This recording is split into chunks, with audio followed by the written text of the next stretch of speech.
What's up, you guys? Welcome back to my channel, and in today's video I'm going to be teaching you guys all about how to kind of grow your YouTube channel, reach 1,000 subscribers, and then in return reach monetization on your channel. So I'm going to be giving all my tips and tricks that I have, and I'm also in this video I'm also going to be, how many times am I going to say also? I'm also going to be showing you guys how I edit my thumbnails, because someone asked me for that, and I can't make just a video on how to edit thumbnails, so we're going to throw that in here as well. But first, okay, so as you guys all know, if you're trying to have a YouTube channel, you would know that in order to reach monetization on your channel, which means that you can start getting ads on your videos, which in return makes you money, you need to have at least 1,000 subscribers. Now I think, first of all, the reason YouTube does this is because they used to not do this, from what I know, and kind of anyone could get ads on their videos, and it comes a very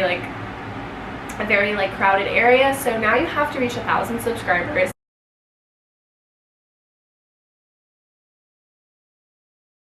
And it took me like 2 years to do this, and these are the tips that I found, first of all, to get subscribers. Didn't necessarily get me 1,000 subscribers overnight, of course not, I had to work, but tips for just getting there. What I realized was, number one, I know that people like to say quality over quantity, and while I do think that your videos should be good quality, quantity is also very important when starting a channel. When I had my uploading schedule, I used to do Sunday and Wednesday, so I'd do like 2 times a week. I was getting so many more subscribers. Even if my videos necessarily weren't getting a lot of views, I was gaining subscribers, because then in return people go to your channel. When people come across your channel, however, they look and they're like, oh, she uploads, like she just uploaded 3 days ago, and then before that it was 5 days ago. So you know that when someone looks at your channel, they're like, oh my god, like we can definitely like expect content from her, which is like an amazing way to get subscribers. I've had actually so many people tell me that, like, oh, when I looked at your channel I saw you, like, you're active, and like I just subscribed to you right then and there. So I was like, yes, okay. Okay, I guess so. So then number 2 is kind of along the lines of something you shouldn't do. Don't spam other people's videos in the comments and go tell them to subscribe to your channel. Here's the reason why. I've done that a couple times. I've seen people say like tricks where, like, you know, all these tricks of going and commenting on different people's videos and saying you're a small YouTuber here, and if someone subscribes to you, you'll subscribe back to them. First of all, I get those comments now, and they're just kind of annoying.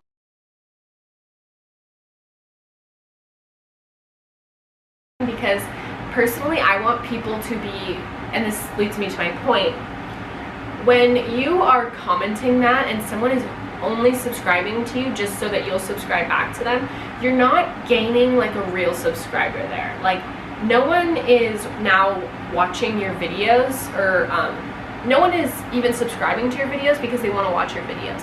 The likelihood that the people who are subscribing and subscribing back for each other are going to watch each other's videos is so unlikely, because it's not a natural connection. You know, you didn't just come across that person's YouTube channel and then think like, oh my god, I love their videos so much, I'm going to subscribe to them. It was like a very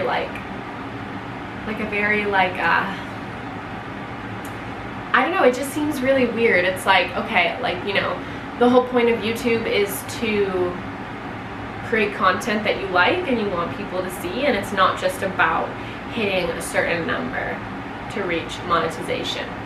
I personally care much more about views than subscribers. I guess I used to care about subscribers because I was like, I want to get paid, but even after you start getting ads on your videos, you really don't make that much money until you start getting like a lot more views on your videos.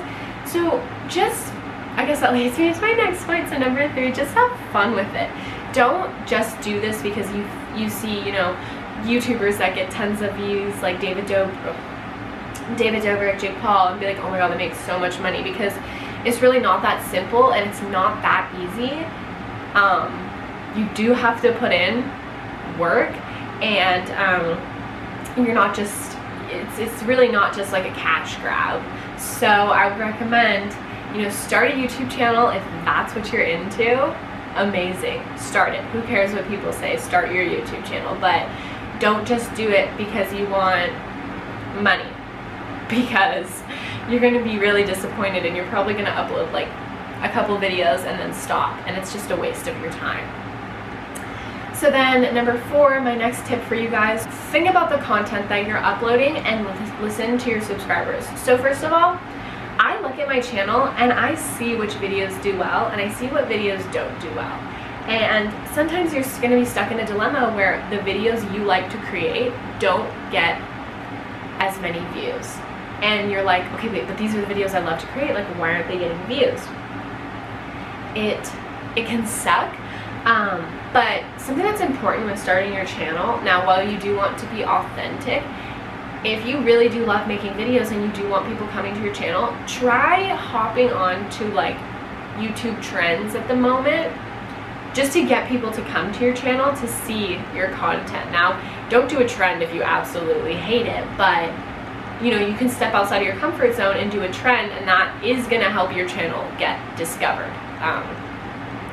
Which obviously is going to help you get to that threshold of 1,000 subscribers. So, number 5, really quickly, would be your title, your thumbnail, your tags, of your description. Everything is so important that it all matches up together and you're using keywords to get your videos out there. So for example, have high quality thumbnails. Make sure to post for thumbnails. Add some text. Add some stuff that people want. Use an eye-catching thumbnail, as well as a very like informative but not too long title. Then in your description, you're going to say pretty much the same thing as the title, and then the tags are pretty much going to be the same thing as the title and the and the description, so that when people search, your video's coming up because you have like 3 different things describing that exact thing. So really make sure that you're utilizing that stuff. Okay, so here, now you've reached 1,000 subscribers. So YouTube makes sure to look at they look at and review your channel once you hit 1,000 subscribers. So just because you hit 1,000 subscribers doesn't mean automatically that you're getting ads on your videos.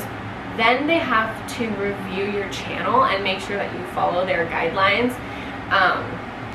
So don't have copywritten music in your videos. This will get you demonetized. Actually, well, you won't get demonetized, but you won't make any money off your videos anyways if you're putting copywritten music in there. And this literally goes as far as like if you're in a coffee shop and they're playing music in the background and you're vlogging, and if the YouTube like studio thing picks up on that, you won't make money off that video. Instead, what they do is like all the money goes to the creator of that song. So you want to be really careful. Don't have copywritten music in your videos. It's literally gonna screw you over in the end.